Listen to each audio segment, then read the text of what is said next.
I feel like it's been a while since I've just had like a casual Bricksie Talks episode where I talk about some behind the scenes stuff happening here in the studio, in our lives, all that. So here we go with another episode of Bricksie Talks. Welcome back, everybody. How you doing? Super cash.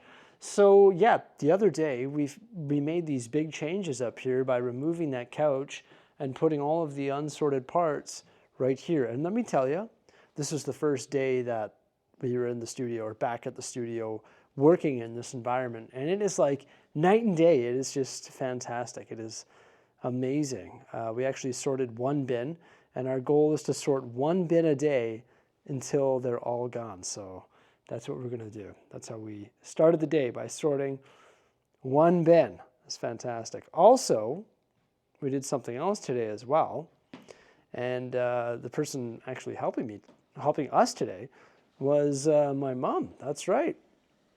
That's right. Brixie's mom is in the studio helping out lately. How cool is that? She's helping with a lot of the behind the scenes stuff, like just prep work for like whatnot auctions, like numbering bags, basic things like that. Doing some sorting for us, and she's taken a liking toward tree building. So that's good because trees are awesome. Look at what she built today. So first off, we've got an entire tray of the saplings. So that's fantastic. They use the fern elements, also the candlesticks. Now we put the gray, light gray, dark gray, and black little pieces on the bottom to adapt them to the base plate.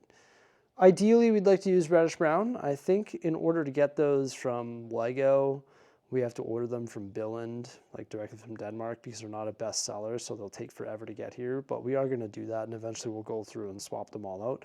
I don't mind the look of the dark and light gray ones, but the black doesn't look that good. But either way, a whole tray of saplings ready to go. And we have a lot more that we could build because we have more candlesticks in there. So that's good. We could probably do a few more trays, which is good because I like the little mini vegetation.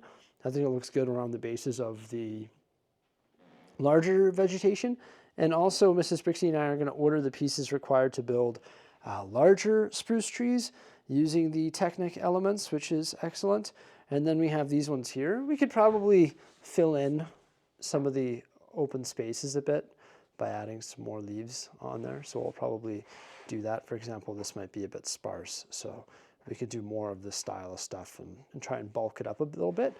But there we go. Look at that. We've got some at like unique angles and all sorts of different colors. We've got like the autumn ones and the regular green ones. And we've got a whole tray ready to go there, which is good because one of the last things that we did in the Lego City, of course, was just put all those trees in the countryside. And I think just from afar, it looks a lot better. Like I'm feeling that. That's pretty awesome. So if we can get more trees built in place, then that's going to be good, even if it just fills in some of the void space for now. Like if we can add more trees to where there already is trees, for example, in here and also around here, I think it would fill it in quite nice. And also all throughout here, wherever we see green base plate, just for now, until we get around to actually properly integrating things like the Twilight House and the general store and a campground and all that. There's the trees that I want to build right there. So I want to order the necessary pieces to build more of those because we have the fern elements. But yeah, if we can just like get this whole area filled with trees, because now that I've done like this little bit here, I realize how much better it looks with trees. So I wouldn't mind just getting that whole thing done. Now, just today, actually just earlier today, before filming this vlog, I was working on the road ramps for the residential areas. We've got the road ramp there, which I think looks pretty good, and the road ramp on the opposite side, which is by the other houses, obviously. And I think tomorrow when I'm here, I'm going to continue working on that residential area because we've been working on the center of the city, and we're sort of going to work our way backward toward that Ninjago area. Then once we get the residential done, I think we'll sort of pause there in the center because after that it's the Ninjago Mountains. So I think we'll probably pause once we get to about there. And After that, I think we're going to add details to this area. So we'll get the residential done, then we'll get this area done. This will be done.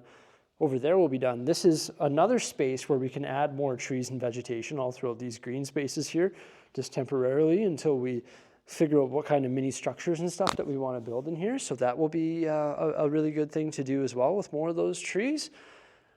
And then after that, what are we going to do? We're probably going to hop into, not this. I'm going to put this on hold because that's sort of a bigger project with like a custom building. And I think my next priority after that will actually be continuing to build more mountain style stuff. I know I've been focusing on mountain a lot, but I think if we get in here and we finish this mountain off, sort of finish what's already been started there, I think that's sort of like a top priority. So we'll get the other section of that built once the residential in downtown is more detailed there. And then we can transition into that little section right there, just below the residential, and then get going on this as well. And I still haven't decided whether or not we're going to rip out the gravel road that connects right here and replace that with regular road, sort of like what that Octane truck is on. It's like a hybrid road. It sort of looks like a roughed up road. And if we're going to continue that all the way down to the tunnel and then reroute this so it just continues through the countryside. So that could be something that we'll do as well, but I'll have to obtain more road plates in order to do that. So I think we're probably going to run with that idea. That was suggested to me in the comment section. Did you hear me when I ran that? In a different video, I ran that idea by everybody, you know, taking a road that's roughed up, sort of like that, and having that run all the way along the backside and go in there, and then this country road feeds into the countryside. I think that does make sense, and I think we will do that. It's going to be a real shame pulling out all the detailed road right there, all the 1x1s, because it's on reddish brown, so there might be a lot of part breakage when we do that. But I think we'll be able to salvage it in the sense that we won't actually remove all the 1x1 stuff, because we could very simply just transfer it onto here where we need more of those 1x1 details, and also transfer it into a different section of the road. So I think we'll be able to salvage the majority of the work, I hope. That's always the hope, right? Yeah, so that would be really good. After I worked on those ramps, I just went around and I cleaned up a bunch. I actually am digging this here. Something else that I did that I'm pretty excited about. Now, this is something that's been on my mind for a long time, and I've never done it before, not even in my own house. But I did it here at the studio. I actually hung the vacuum charger. Yeah, so I hung the vacuum charger, pretty excited. That is a game changer. And I cleaned up this area as well. I brought this big plug down here. So now I've used this as a little charging station for the vacuum and everything. So I'm pretty thrilled about that. I think that works out quite nicely. And Mrs. Bricksie and I, we put all the sets down here now. That's how we were able to put all those parts upstairs. So I think that actually looks pretty sweet from the front as well. Yeah, pretty cool. But yo, in this box right here, the one that I can't show you, in fact, I'm going to put this garbage on top of it so you don't peek in there. Some new Star Wars sets. I opened up that box because I couldn't resist, and I was like, wow, that looks pretty cool. So there's an epic new little Star Wars wave coming out in the near future, so make sure you stay tuned for that.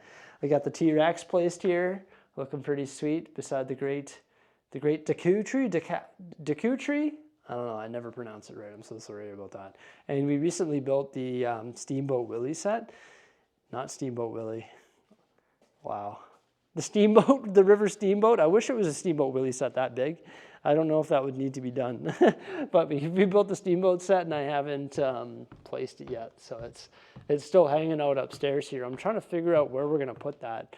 I think probably by the Endurance.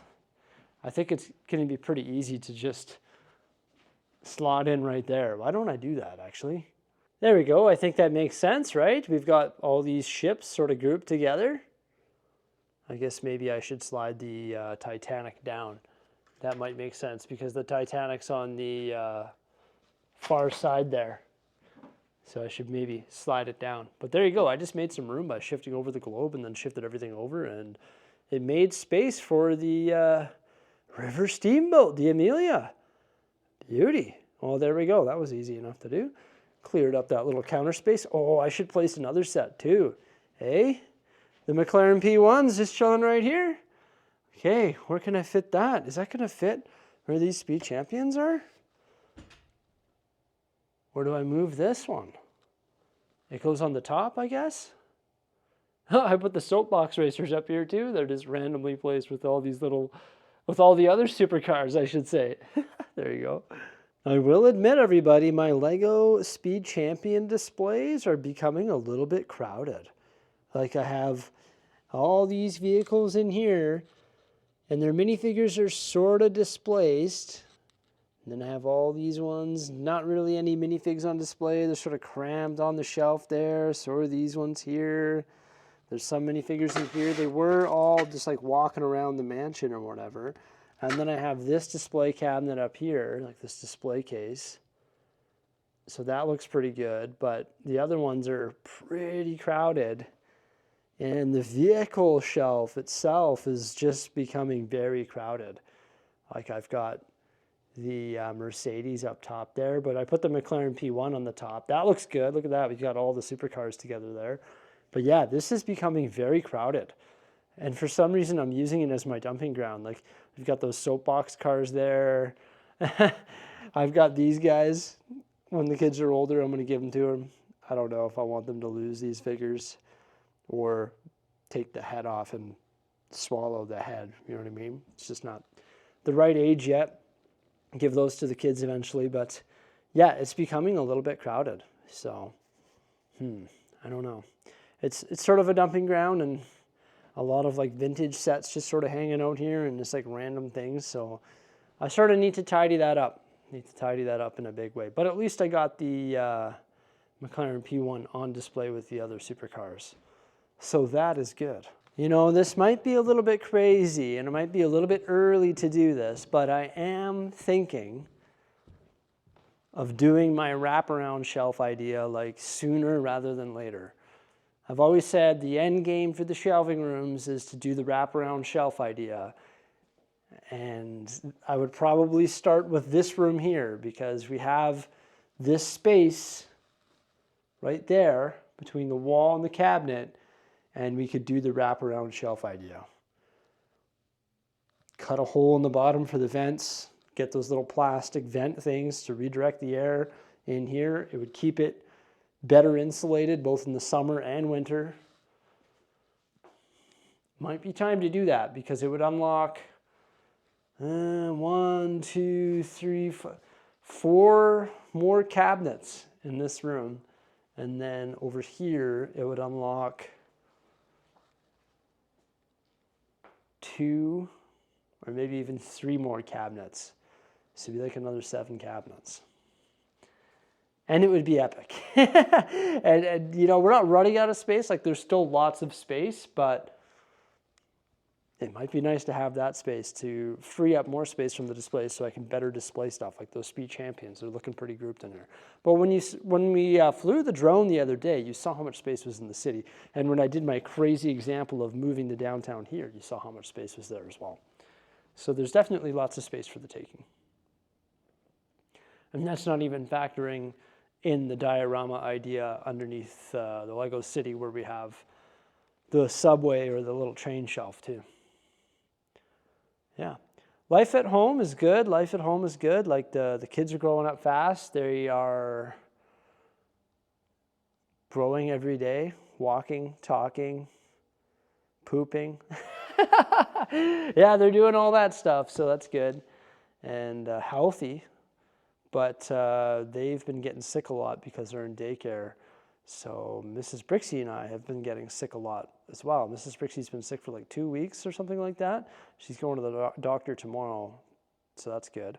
The sinus infection that I had, like, I had a sinus infection. It was brutal. It was like hurting my gums and like, it was just nasty. It's back, so I have to go see the doctor about that. I went for a physical a couple weeks, almost a month ago now. Got blood work, and my doctor called me and said, "Hey, we got to discuss your blood work." I was like, "Oh, it's a bit scary. So what's going on there?" Apparently I have low platelet levels.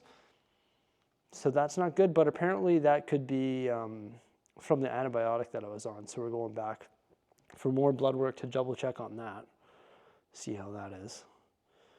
That can lead to fatigue, and for some reason, I'm always tired. That's my catchphrase. I'm always tired. I'm like the Hulk is angry, I'm tired. So could be that. Could be why I have bags under my eyes too. So that's not good. I'm trying to figure that out. And I've been, ever since I got that news, I've been like trying to be healthier, eat more fruits and vegetables, and specifically things with vitamin K, like spinach. So I've straight up just been like I told Jose, I was like, okay, next time we go to Costco, buy a big bag of spinach. And every day I just eat like a bunch of spinach right out of the bag, like potato chips now. So trying to get healthier that way. I'm not really like an unhealthy person. I don't eat like really bad.